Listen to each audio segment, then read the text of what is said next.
स्त्रीबीज तस्करी प्रकरणामध्ये मोठी कारवाई झालेली आहे। नाशिकमधील मालती IVF सेंटरची मान्यता ही रद्द करण्यात आली आहे। काल दुपारी मनपाने मालती IVF सेंटर हे सील केलेलं होतं। मालती IVF सेंटरमधील महत्त्वाचे दस्तऐवज सुद्धा नाशिक मनपाने जप्त केलेले आहेत। तर सरोगसी एजंट असलेला डॉक्टर अमोल पाटील हा ठाणे पोलिसांच्या अटकेमध्ये आहे। स्त्रीबीज तस्करीचं आंतरराष्ट्रीय रॅकेट असण्याची सुद्धा शक्यता यामध्ये वर्तवली गेली आहे। बदलापूरमध्ये स्त्रीबीज तस्करीचं प्रकरण हे उघडकीस आलेलं होतं। त्याचं कनेक्शन हे नाशिकपर्यंत पोहोचलं। मालती IVF सेंटर सील करत मान्यता रद्द केल्यानं कोणत्या दिशेला आता याचा तपास जातो याकडे मात्र लक्ष असणार आहे।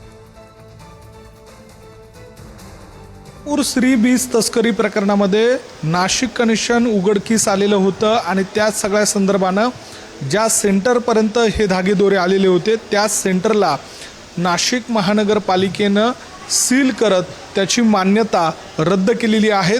नाशिकमध्ये असलेलं हे जे मालती IVF फर्टिलिटी जे सेंटर आहे त्या सेंटरमध्ये असलेले जे दोन डॉक्टर होते ते म्हणजे डॉक्टर अमोल पाटील आणि डॉक्टर वंदना पाटील हे जे दाम्पत्य होतं यांना ठाणे पोलिसांनी अटक देखील केलेली आहे।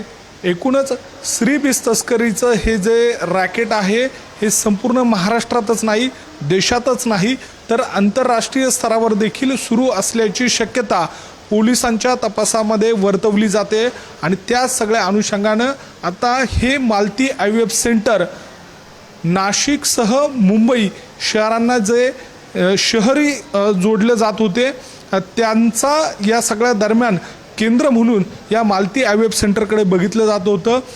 ज्या महिलांना पैशांची गरज आहे अशा महिलांना हेरून या ठिकाणी आणलं जायचं, त्यांना डोनर स्वरूपात या ठिकाणी काही पैशांची मदत केली जायची आणि त्यांचं जे स्त्रीबीज आहे त्याची तस्करी करण्याचं रॅकेट याच सेंटरमध्ये सुरू असल्याचा संशय आहे, आरोप आहे। खरं म्हणजे बदलापूर या ठिकाणी गाडेकर नामक ज्या महिला आहेत त्यांनी या सगळ्या प्रकरणाचं भिंग फोडलेलं आहे। सुरुवातीला त्या देखील या संपूर्ण प्रकरणामध्ये सहभागी होत्यात आणि त्यांच्या तक्रारीनंतर खरं म्हणजे या स्त्रीबीज तस्करीचं जे रॅकेट आहे ते उघडकीस आलेलं आहे। यामध्ये गाडेकर यांच्यासह हे डॉक्टर दाम्पत्य असेल त्यासोबतच आणखी त्यांचे जे सहकारी आहेत त्यांना बदलापूर पोलिसांनी अटक केलेली आहे। यामध्ये महत्त्वाची बाब म्हणजे नाशिक महानगरपालिकेच्या आरोग्य विभागाने देखील याच सेंटरवर धाड टाकत इथले जे दस्तावेज आहे ते आपल्या ताब्यात घेतलेले आहेत। व्हिडिओ जर्नलिस्ट योगेंद्र महाजनसह मी किरण ताजने, पुढारी न्यूज, नाशिक।